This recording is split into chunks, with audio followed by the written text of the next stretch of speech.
You're probably watching this video because you love photography. I love photography too. That's why I'm doing this video.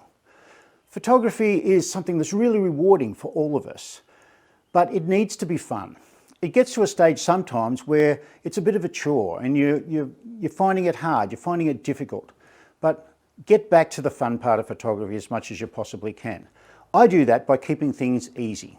Even though I do a lot of complicated stuff with lighting and various different things, I still try and make it as easy as I possibly can. So I want to talk today about my photographic procedure. When I'm setting my settings, when I'm out in the field doing a shoot, or when I'm in the studio doing a shoot, but mostly out in the field because that's where most of you are going to be doing your photography.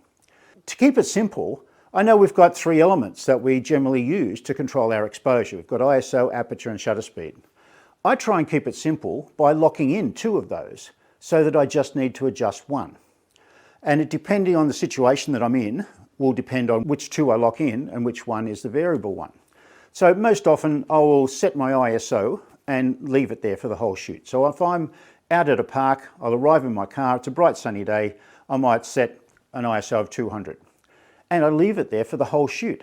If the sun goes behind a cloud or if I'm shooting in the shade, I might change it, but most of the time I'll leave it at one setting. So that means I've only got two things to consider.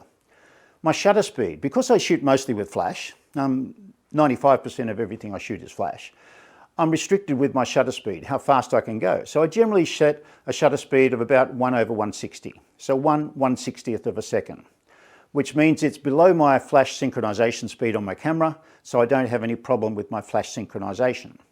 You might say, want to go to 1/200th of a second, and that's a valid thing, but I've found that at 1/200th of a second, even though that's the advertised synchronization speed on my camera, sometimes it creeps with a little bit of shutter shadow in the shot.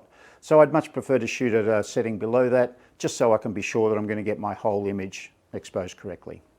So I've got my ISO at 200, I've got my shutter speed at 1/160, then all I need to do is vary my aperture, which is great for landscape photography, for portrait photography. Whatever I want to do, I can control how bright my image is simply by changing my aperture.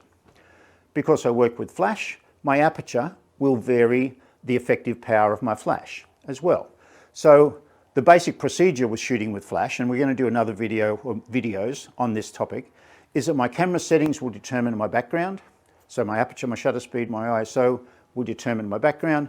And then I simply turn my flash on and turn my flash up or down to get the light on my people or my person, which is a great way to do it. So I can vary my aperture. If my background's too bright and my subject's too bright, I could change my flash power, but that's only going to darken my subject.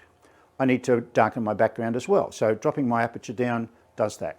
Now that may sound very complicated, and it probably is, but it's the best way to be able to control your exposure when you're out in the field.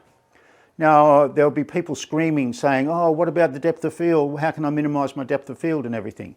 Then if that's a priority for you, you would lock your ISO in and then you would lock your aperture in. You could set your aperture at 2.8, 1.8, 1.4, whatever you want to do to get rid of that horrible background, and then you just vary your shutter speed to suit. If you're using flash, you're restricted. You can't go up above that 1/200th of a second or whatever your flash synchronization speed is unless you use high-speed sync. So high-speed sync is something that I never use, but a lot of photographers do. So that gives you the option to be able to increase your shutter speed. So eliminating those three possibilities makes it so much easier. When you lock your ISO, it's much easier just to juggle two things. If you lock your shutter speed, it's much easier just to juggle one thing. So this makes it easy, it makes it fun, and it makes it possible for you to be in control more often. Okay, so if you understand this, it's going to make a big difference to the other things in your photography. You won't have your mind taken up with your apertures, your shutter speeds and your ISOs. You'll be able to be more creative. You'll be able to think of different ideas. If you're shooting landscapes, you can think of different ways to shoot the landscape. You can vary your focus point. You can change things around, change your composition, because your mind is a little bit more open to these things, because it hasn't got shutter speeds, apertures and ISOs whizzing around in your head. So try that. Try next time you go out for a shoot, Determine what ISO is going to work best. If you're out on a really overcast, cloudy day, you might shoot at 800 ISO and leave it there for the duration. You might set your aperture to maybe f22 if you're shooting landscapes. You want to get some really deep focus, some really deep depth of field, set it at a very small aperture. And then you can vary your shutter speed to get the results that you're looking for. If you're shooting people, the same thing, just the opposite. So give it a go, play around with it, but keep it simple and keep it fun.